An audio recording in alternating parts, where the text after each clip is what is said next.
Hey, Fanboy Nation. This is your pal Daffy Duck, and you're watching. You're watching.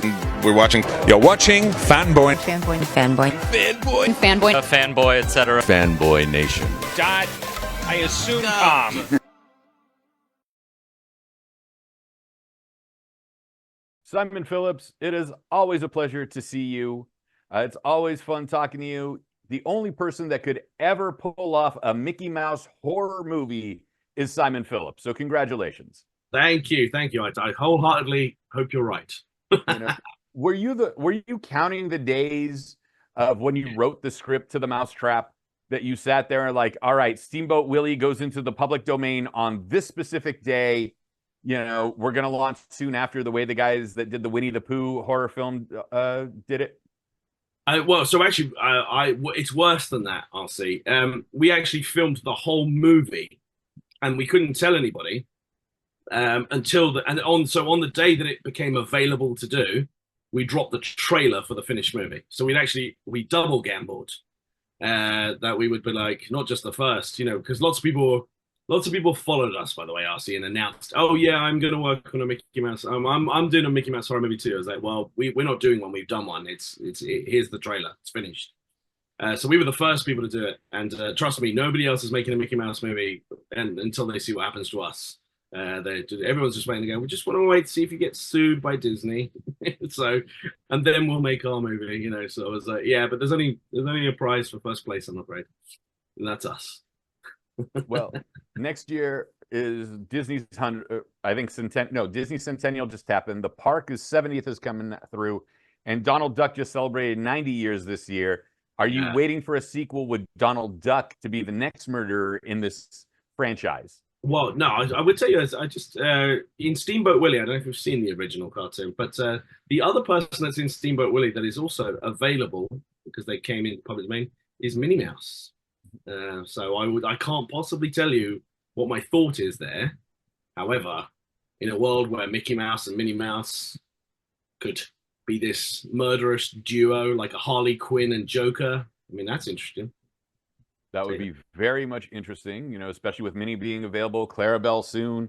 A lot of these characters are coming up into the public domain, initially from 56 years to now 95 years. So it seems like you're in the right time for all of this. In the next 10 years, mate, this landscape, every character that you can think of comes into public domain in the next 10 years, like Donald Duck, Goofy, Popeye, in 2034, Superman comes into public domain. Like in the next 10 years, I'm telling you, it's pretty exciting. It's going to be some interesting times. We first chatted with Stealing Chapman, and then Fubar, where you're the antagonist to Arnold Schwarzenegger, and here you are now as this ravenous murderer in The Mousetrap. What was the most exciting part in making Mickey Mouse the murderer of these poor teens in a theme park? Well, young adults in a theme park celebrating a 21st birthday. Well, the exciting thing is exactly what you just said there, mate, is turning something like a childhood icon into something scary. But then I was explaining it to somebody else, like, it's like clowns. Clowns are supposed to be entertaining and kids are supposed to love them. And some adults grow up into hating clowns because they're like, no, clowns freak me out. And I was like, so my process there is, we should take something that's supposed to be friendly and make it scary. There's no bigger. Winnie the Pooh did it with those guys. They had a great idea. Maybe not a great movie, but a great idea, certainly. So they took something childhood and they made it like that. But we're taking the number one. I mean, there's no bigger character in the world than Mickey Mouse, like a cartoon character. Like he's a global icon. So we're going straight to the top. Again, there's no big. And to me, that was the exciting bit. I wish I had known when you were in production of the film, because I have a friend that is still traumatized from an early interaction with Mickey Mouse at Disney World. And now when she goes to Disneyland, still can't be next to the costume characters. See, so it would have been interesting to see her reaction for this. I should have had that sort of story when somebody said, why did you make this movie? So I should have had a story. I was like, actually, I went to Disneyland and I had some sort of disturbing interaction with some guy in a Mickey Mouse costume. And that's why I made this movie for revenge. But that isn't the truth. But it would have been a better story. Well, you can use that from here on out. Okay, I might. If you hear it again, going that didn't happen to Simon. He just took my friend's story. With the Mousetrap itself, amusement parks have been a theme of horror films. We had Roller Coaster, we had Kiss Meets the Phantom of the Park. We in Carrie, they're at what feels like an abandoned amusement park. What is it about the amusement park setting that is so joyous yet terrifying and lends for a perfect backdrop for a horror film? Well, so it's easy this one because amusement parks or arcades or anything. I mean, they're areas of playing.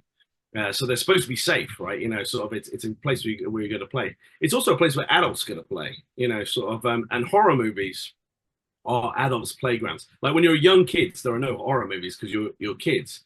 So they have all cartoons and all that stuff. When you're adults, you don't have play areas, but you have horror movies. They're escapism. They're it's not reality, and that's what adults do for fun, if you like.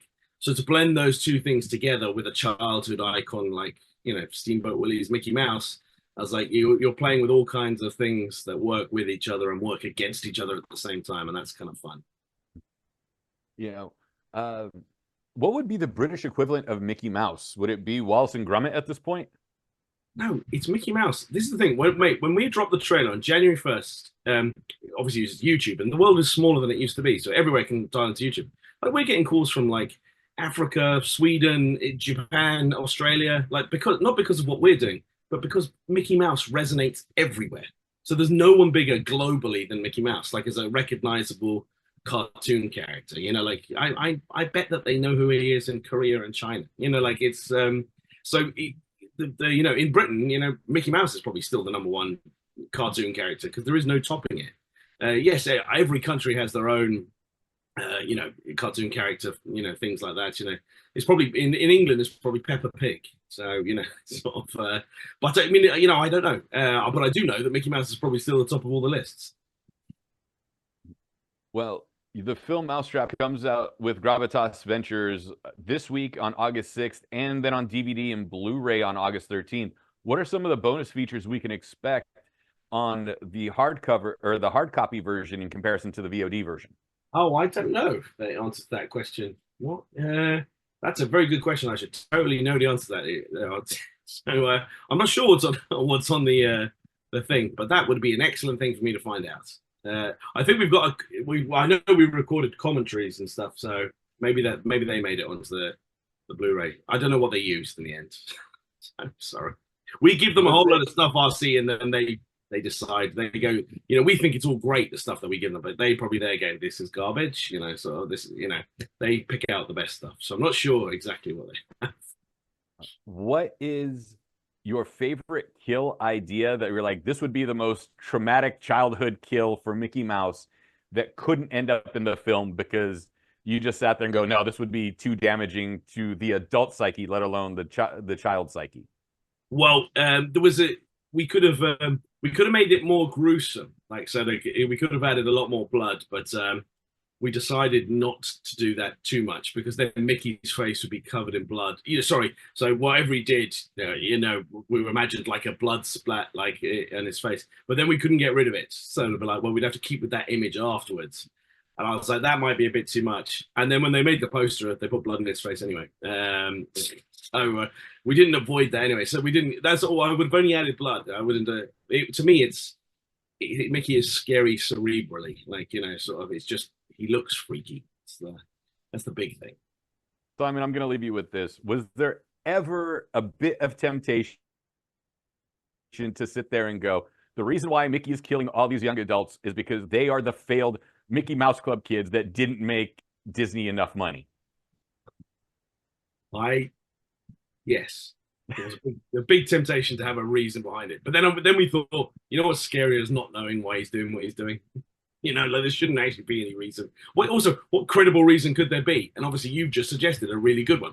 It was like, no, you kids. But the minute I start saying you kids, I would have got away with it. I sound like Scooby-Doo now. See, sort of, Well, he's not in the public domain yet, so be careful with that one. Yeah, but he will be soon, I bet.